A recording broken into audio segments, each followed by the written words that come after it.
Nous sommes au mois de janvier 2024. Évariste Ndayishimiye, le président du Burundi, se déplace à Kinshasa. Évariste révèle alors le plan qu'il partage avec Tshisekedi, le changement de régime au Rwanda. Il dit qu'il va aider la jeunesse rwandaise à se défaire de ses dirigeants. Au fait, il parlait des FDLR, croyant que leur coalition va gagner cette guerre. Notre lutte doit continuer jusqu'à ce que le peuple aussi rwandais commence quand même à aussi faire pression. Parce que je vois que les jeunes rwandais ne peuvent pas accepter d'être des prisonniers de la région. Leurs discours convergent sur une chose. Ils veulent faire la guerre au Rwanda pour renverser le président Kagame. Leur idéologie n'a pas évolué depuis le génocide contre les Tutsis de 1994 au Rwanda. Ils se considèrent comme des Bantous qui doivent combattre des envahisseurs nilotiques. Tu as déjà vu la morphologie de Ruto? Tu as déjà bien regardé? Quand vous parlez, vous entendez parler de l'Empire Hima. C'est ça. Il peut s'appeler Ruto, il s'appelle Museveni, il s'appelle Kagame. C'est entre eux. Vous connaissez bien l'Afrique de l'Ouest. Sais-tu que la majorité des présidents ouest-africains, tous, majorité peur. Majorité peur. Le peuple, c'est des Tutsis de l'Afrique de l'Ouest. C'est pour cela que Tshisekedi et son gouvernement pensent que les Tutsis congolais ne sont pas assez congolais. Au fait, le président Kagame dérange car depuis 1994, il est devenu une barrière impénétrable contre l'idéologie du génocide dans la région des Grands Lacs. Merci. Lisez sur mes lèvres. Je vais réunir les deux chambres en congrès, comme me le recommande la Constitution, et je vais leur demander l'autorisation de déclarer la guerre au Rwanda. Je le dis et je pèse mes mots, parce que je suis même prêt à cela. Et aujourd'hui, on n'a même pas besoin d'envoyer des troupes au sol au Rwanda. De chez nous, nous pouvons atteindre Kigali. Beaucoup pensent qu'il bluffait, que c'était des paroles en l'air. Loin de là, Tshisekedi avait bel et bien planifié d'attaquer et d'annihiler le Rwanda. C'est ainsi qu'il a acheté des drones chinois assez performants pour atteindre Kigali. Il a engagé plus de 2000 mercenaires blancs. Il a chassé les soldats de l'Afrique de l'Est qu'il jugeait nilotiques, pour inviter ceux qu'il qualifie de Bantous, voués à sa cause. C'est pour cela qu'il a invité les pays de la SADC et a gardé les soldats burundais. Comme l'a prouvé le rapport des experts des Nations Unies, il a aussi renforcé sa collaboration avec les FDLR, leur promettant que c'était la guerre finale pour prendre Kigali. Toute cette coalition travaillait en concert avec la MONUSCO, avec une posture purement offensive. Leur chanson préférée disait que tous les Rwandais doivent rentrer chez eux. Mais en réalité, ils parlaient des Tutsis.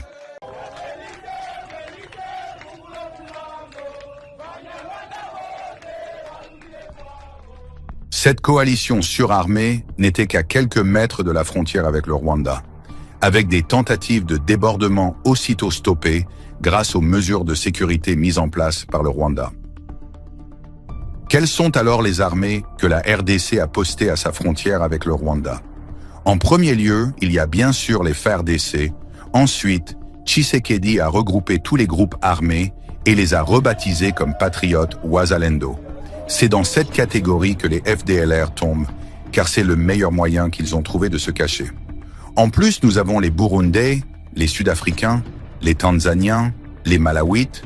Nous avons la MONUSCO et les fameux mercenaires blancs. Tous combattent au compte du gouvernement, mais au fait, ils ont un ennemi commun. Le Tutsi congolais, ou tout simplement le Tutsi en général. Mais il y a un détail assez important que la communauté internationale ignore, et qui est le nœud du problème. Toutes ces armées disent soutenir le gouvernement congolais, or ce dernier travaille ouvertement avec les FDLR, qui sont une force génocidaire qui a commis le génocide contre les Tutsis au Rwanda. Du coup, toute personne qui combat aux côtés de l'armée congolaise combat aussi aux côtés des FDLR.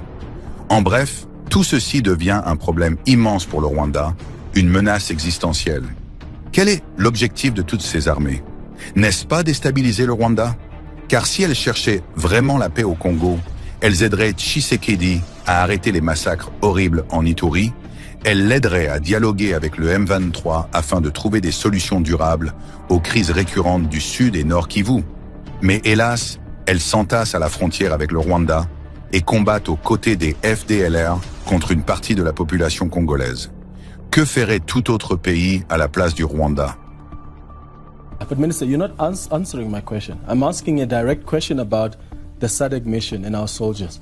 Are you fighting alongside the FDLR? Our mandate and our job is to support the government of the DRC. But that's the DRC army. That's not what Yes. I'm asking about. Yes. I'm asking about the FDLR. Yes, and that is what we are working with, and that's what we're doing with the forces of the DRC. You're not working with the FDLR. You're not fighting alongside them. Clement, obviously, those are questions that I believe the Defense Force can possibly answer, particularly on the issues on the ground. You may not be working with people. So you end up finding yourself, in some instances, for tactical reasons, having to cooperate and work with the people on the ground to enable your operations to function. And that is what has been happening. And it happens from time to time. Ici, le ministre des Affaires étrangères de l'Afrique du Sud avoue que les soldats de la SADC ont combattu aux côtés des FDLR. Le Burundi ne se cache plus, les FARDC non plus.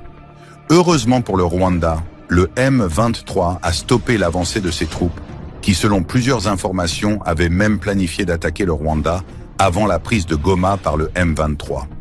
C'est après cette cuisante défaite que le président du Burundi et celui de l'Afrique du Sud ont commencé à accuser leur homologue rwandais de vouloir faire des conquêtes. Et pourtant, ils avaient été prévenus que leurs actions constituaient une menace contre le Rwanda.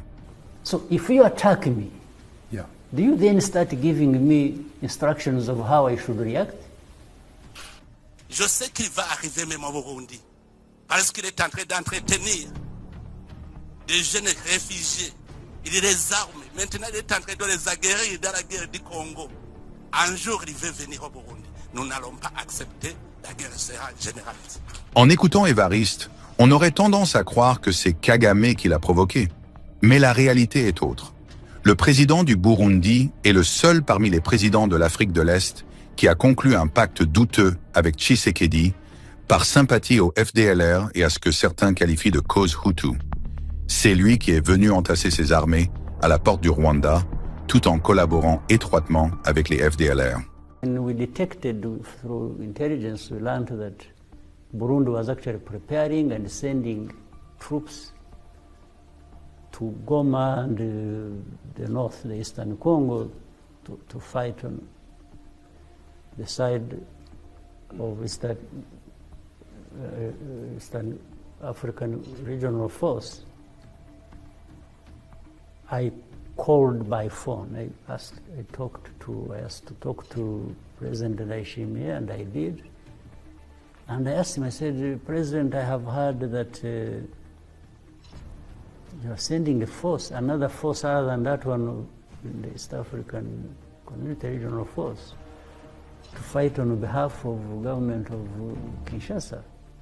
I said, that is in contradiction with why the East African Regional Force was formed that you are participating in. So you're going to participate in something else. And I told him, I said, this is dangerous, and you understand the implication. You are actually threatening us with your presence in support of FDLR near our border. I said, he swore to me that that's not true. He said, no. He said, whoever told me must have told me lies. And I said, oh, I'm happy to be wrong. If I'm wrong, well and good. I'm really happy to hear that. But 2 weeks after, they were in Goma. Or even less than 2 weeks. So you can see, he even told me lies. I think of primitivity. We still have primitive politics going on based on ethnic. And this is exactly what brings together Tshisekedi, Ndayishimiye, and FDLR.